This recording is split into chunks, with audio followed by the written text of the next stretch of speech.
Hi you guys, welcome to my YouTube channel. I'm back. We are on Daniel chapter 10. If you're new here, welcome. If you are a returner / subscriber, welcome. I'm gonna go ahead and jump right in. I hope these videos are helping you guys. Chapter 10, Daniel's vision of a messenger.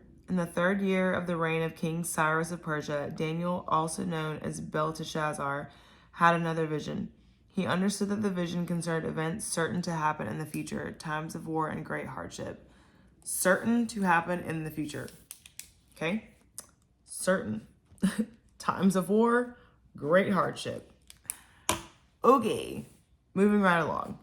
Verse 2. When this vision came to me, I, Daniel, had been in mourning for 3 whole weeks. Oh, y'all. 3 weeks? It's almost a month. It's 21 days. So just imagine, like, he's seeing all these things and experiencing all these things. And it's like, I'm not saying it's killing him because obviously he's alive. And I don't want to, somebody's going to be like, life and death is in the power of the tongue. You know what I mean? But no, like, this is like, it's heavy, you know? Like, he is in mourning because of the things that is being revealed to him. Okay. Verse 2. When this vision came to me, I, Daniel, had been in mourning for 3 whole weeks. All that time I had eaten no rich food, no meat or wine crossed my lips, and I used no fragrant lotions until those 3 weeks had passed. On April 23rd, as I was standing on the bank of the great Tigris River, I looked up and saw a man dressed in linen clothing with a belt of pure gold around his waist. His body looked like a precious gem, his face flashed like lightning, and his eyes flamed like torches. His arms and feet shone like polished bronze, and his voice roared like a mass multitude of people. Only I, Daniel, saw this vision. The men with me saw nothing, but they were suddenly terrified and ran away to hide. That's crazy. So I was left there all alone to see this amazing vision. My strength left me, my face grew deathly pale, and I felt very weak. Then I heard the man speak, and when I heard the sound of his voice, I fainted and lay there with my face to the ground. Just then a hand touched me and lifted me, still trembling to my hands and knees, and the man said to me, Daniel, you are very precious to God. So listen carefully to what I have to say to you. Stand up, for I have been sent to you. When he said this to me, I stood up, still trembling. Then he said, don't be afraid, Daniel. Since the first day you began to pray for understanding and to humble yourself before God, your request has been heard in heaven. I have come in to answer your prayer. But for 21 days, the spirit prince of the kingdom of Persia blocked my way. Then Michael, one of the archangels, came to help me, and I left him there with the spirit prince of the kingdom of Persia. Now I am here to explain what will happen to your people in the future, for this vision concerns the time yet to come. Okay, so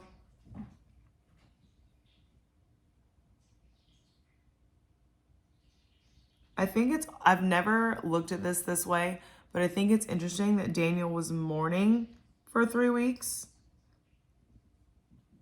And spiritually, the angel, I guess that you could say, was like assigned to him, if you will. That angel was being blocked by something in the spirit. Take that to God, pray about it. I'm saying that one because I'm tired and I know that I'm not explaining it. I guess if you're meant to understand it, you will understand it. And I don't mean that in like a rude way, but I probably don't need to like over explain, I guess. So it says, but for 21 days, the spirit prince, so this is 13, okay.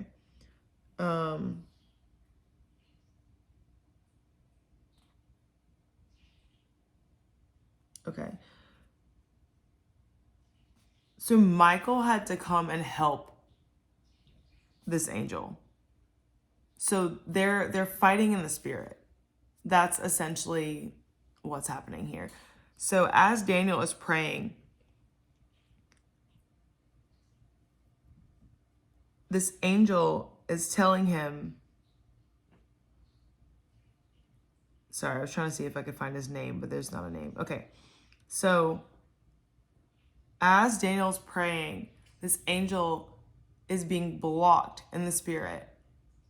And the angel had to call for help from Archangel Michael to help fight in the spirit so the angel could get to Daniel. That's basically what is happening here. So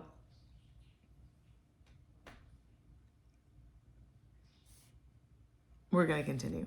Verse 15. While he was speaking to me, I looked down at the ground, unable to say a word. Then the one who looked like a man touched my lips, and I opened my mouth and began to speak.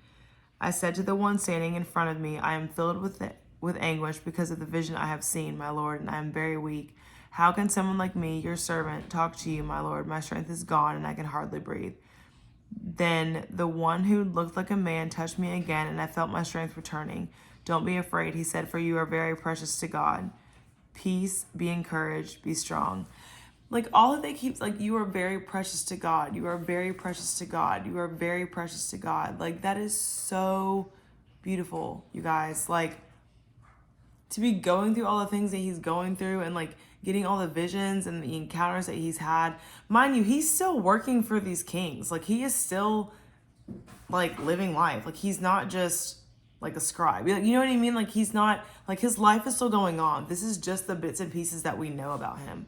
So all the secrets that Daniel knows from the heavens, like, just all of the encounters that he's had, like, we only have bits and pieces of it. And, like, I just can only imagine how heavy that would be. Be encouraged, be strong. And he's like, don't be afraid, for you are very precious to God. Like, don't be afraid. Like, that's what they keep telling him. Like, because there's nothing to fear because he has God. Like, it's just good. As he spoke these words to me, I suddenly felt stronger and said to him, please speak to me, my Lord, for you have strengthened me. He replied, do you know why I have come? Soon I must return to fight against the spirit prince of the kingdom of Persia, and after the spirit prince of the kingdom of Greece will come. Oh, and after that. So he's like, I'm going to have to fight this in the spirit, and soon I'm going to have to fight somebody else. Meanwhile, I will tell you what is written in the book of truth. No one helps me against these spirit princes except Michael, your spirit prince. I have been standing beside Michael to support and strengthen him since the first year of the reign of Darius the Mede. So Daniel had angels assigned to him. Like, and to think about all the people that he irritated their spirit. Like, all the astrologers, all the people that were trying to get him in trouble.